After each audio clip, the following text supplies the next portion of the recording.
Top of the morning, folks.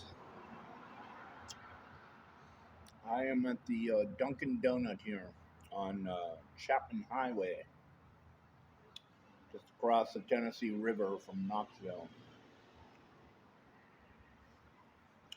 Um, just a short drive, I should say, across the Tennessee River to Knoxville.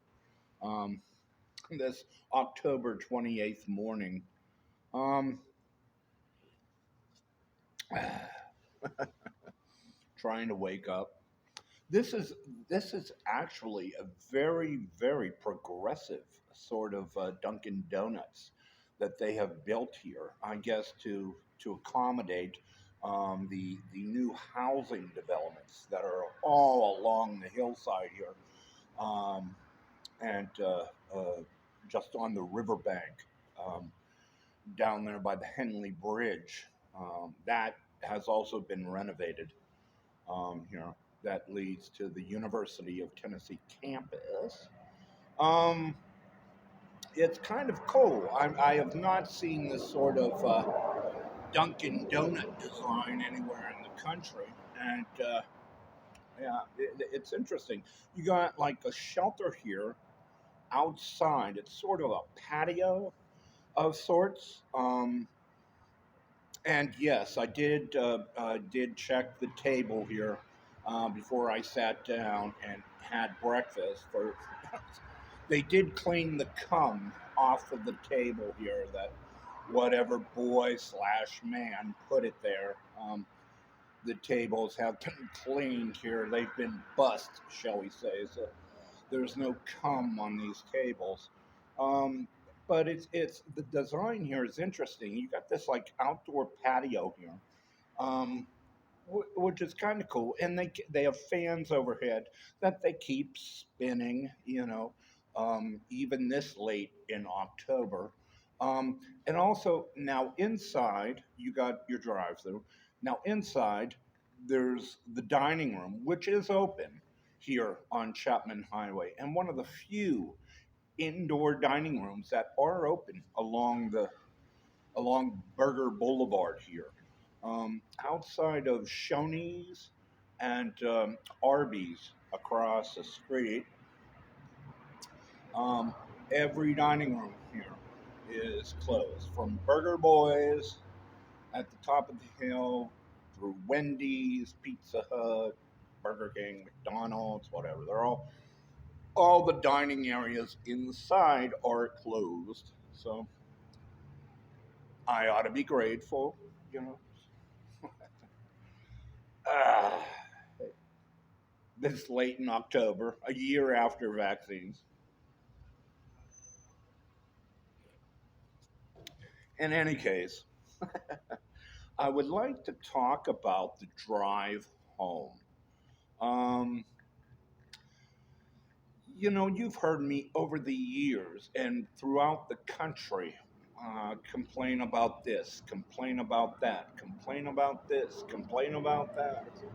It doesn't matter, what thing um, in the country that there is for public consumption that I have not complained about, whether it's clothes or lack of reliability with beer or bags or, it's goods and services, products and services have been all unreliable, much like the neighbors in every neighborhood I have gone through. They have been completely unreliable. And I've complained, you know, and bitched, um, about every product and service in the since I've been out here. Um, but one thing that has been brought to the fore that I don't think I have mentioned in all these vlogs I put out over the years at these fast food sort of franchises, is food. Um, even before COVID, even before, you needed a car to eat out here on the streets, um, even before the pandemic, there was problems at franchises throughout the country that these lovely women and children posed for this older man on the road, um, whether it was undercooked food, overcooked food, it didn't matter the restaurant, you know. Um, Burger King be damned. That was probably the worst, but it's like, hey, um, the children and the women, it's always you know, the drive home, drive them home.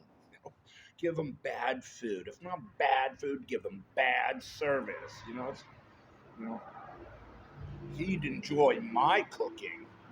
He'd enjoy my mommy's cooking. So let's not cook the cheese.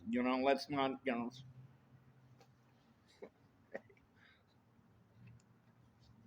You wonder why I have this love for buffets. But that's been really persistent. The persecution that I have felt out here, and this whole drive by everybody in every neighborhood, um, uh, highlighted by the, boys at the shelter. They were not homeless boys, not homeless men, they're neighborhood men. They're neighborhood boys.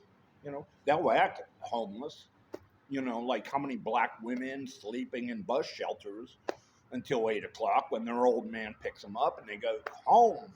It's like, they're not homeless. Grow up, Uh,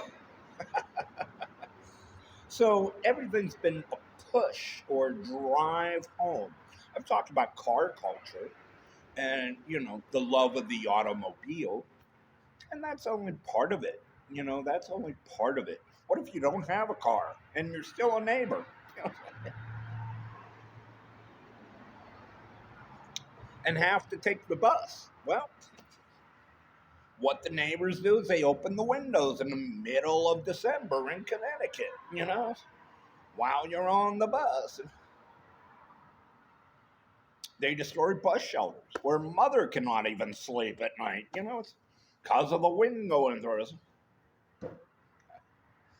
Everything's been this drive home. And I just want you to know this October 28th morning here in this really cool um, advanced design, architecturally progressive Dunkin Donuts here, just across the river from the University of Tennessee campus. That, hey, it's not only goods and services. Among the goods and services is also the food.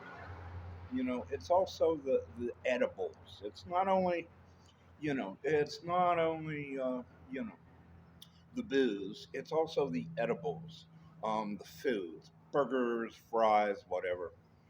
Um, that just it's like nobody cooks like my mom. Nobody. It's like great. It's like, hey, you know, is it all right if I pay you, to do your job so you can have gas money on the weekends or whatever? It's like no, but and it's day to day usually. Um, but now with COVID, it's not because mommy, it's like she is not, she's not going to lose control of that kitchen now, So, until whatever day she deems, a lot of these burger joints will stay closed, and when she gives the nod to